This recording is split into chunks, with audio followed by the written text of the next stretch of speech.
ಒಬ್ಬರ ನೋವಿಗೆ ಕಾರಣ ಆದವರು ನೋವನ್ನೇ ಅನುಭವಿಸ್ತಾರೆ ಗೆಳೆಯ. ಯಾಕಂದ್ರೆ ರಾಗಿ ಬಿತ್ತನೆ ರಾಗಿಯನ್ನೇ ಕೊಡುವುದು ವಿನಃ ಅಕ್ಕಿಯನ್ನಲ್ಲ. ನೀನು ಎಲ್ಲಿವರೆಗೂ ಉಪಯೋಗಕ್ಕೆ ಬರ್ತೀಯೋ ಅಲ್ಲಿವರೆಗೂ ಜನ ನಿನ್ನನ್ನು ಪ್ರೀತಿಸ್ತಾರೆ. ನಿನ್ನ ಅವಶ್ಯಕತೆ ಮುಗೀತು ಅನ್ಕೋ, ಆಮೇಲೆ ನಿನ್ನನ್ನು ಅವರ ಕಸದಂತೆ ನೋಡ್ತಾರೆ. ನಂಬಿದವರೆಲ್ಲ ನಮ್ಮವರಾಗಲ್ಲ, ನಮ್ಮವರೆಲ್ಲ ನಂಬೋದಕ್ಕೂ ಆಗಲ್ಲ. ಗೆಳೆಯ, ಒಂದು ಸಂಬಂಧ ಉಳಿಸಿಕೊಳ್ಬೇಕಾದ್ರೆ ಎಷ್ಟು ಸರಿ ಬೇಕಾದರೂ ಸೋಲ್ಬಹುದು.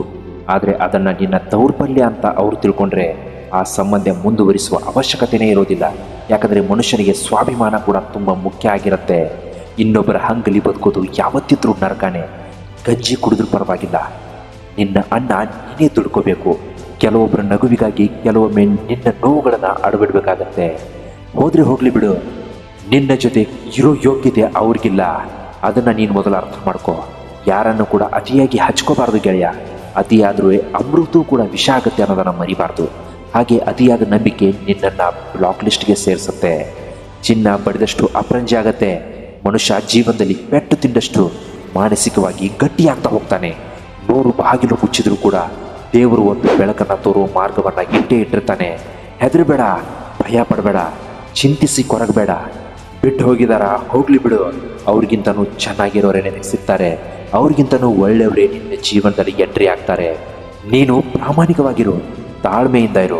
ಜೀವನದಲ್ಲಿ ಏನಾದರೂ ಸಾಧನೆ ಮಾಡಬೇಕು ಅಂದ್ಕೊಂಡಿದ್ಯಾ, ಆದರೆ ಇಲ್ಲಿ ಜೀವನ ಮಾಡೋದೇ ಒಂದು ದೊಡ್ಡ ಸಾಧನೆ ಆಗಿದೆ. ಅಂಥದ್ರಲ್ಲಿ ನೀನು ನೀನಾಗಿ ಬದುಕು. ಜೇಬು ಖಾಲಿಯಾದಾಗ ಎದುರಾಗುವ ಒಂದೊಂದು ತಿರುವು ಕೂಡ ಒಂದೊಂದು ಪಾಠವನ್ನು ಹೇಳ್ಕೊಡುತ್ತೆ. ಆದರೆ ಜೇಬು ತುಂಬಿದಾಗ ಎದುರಾಗುವ ಪ್ರತಿಯೊಂದು ತಿರುವು ಕೂಡ ನಿನ್ನನ್ನು ದಾರಿ ತಪ್ಪುವಂತೆ ಮಾಡುತ್ತೆ. ನೀನು ಮೋಸ ಹೋದಾಗ ಮತ್ತೊಬ್ಬರನ್ನ ದೂರುವ ಅವಶ್ಯಕತೆ ಇಲ್ಲ. ಯಾಕಂದರೆ ಅತಿಯಾದ ಸಲಿಗೆ ಮತ್ತು ಅತ್ಯಮೂಲ್ಯವಾದ ಸಮಯನ ಕೊಟ್ಟಿದ್ದು ನೀನೇ ಅಲ್ವೇ. ಮೊಬೈಲ್ ಚಾರ್ಜ್ ಖಾಲಿಯಾದರೆ ಮೊಬೈಲನ್ನೇ ಎಸೆದು ಬಿಡ್ತೀಯ, ಚಾರ್ಜ್ ಮಾಡ್ಕೋತೀಯ ತಾನೆ. ಅದೇ ರೀತಿ ನಿನ್ನ ಮನಸ್ಸಿಗೆ ಬೇಜಾರಾದರೆ ನಿನ್ನ ಬದುಕನ್ನೇ ಎಸೆದು ಬಿಡಬೇಡ. ಸಂತೋಷವೆಂಬ ರೀಚಾರ್ಜ್ ಮಾಡಿಕೊಂಡು ಖುಷಿಯಾಗಿ ಜೀವನ ಮಾಡೋದನ್ನು ಕಲ್ತ್ಕೋ. ಕೊನೆಗೊಂದು ಮಾತು ಹೇಳ್ತೀನಿ ಕೇಳು, ಯಾವುದಕ್ಕೂ ಜಾಸ್ತಿ ಆಸೆ ಪಡಬೇಡ. ಯಾಕಂದರೆ ನಿನ್ನ ಹಣೆ ಬರದಲ್ಲಿ ಏನು ಬಂದಿದೆಯೋ ಅದೇ ನಿನಗೆ ಸಿಗೋದು.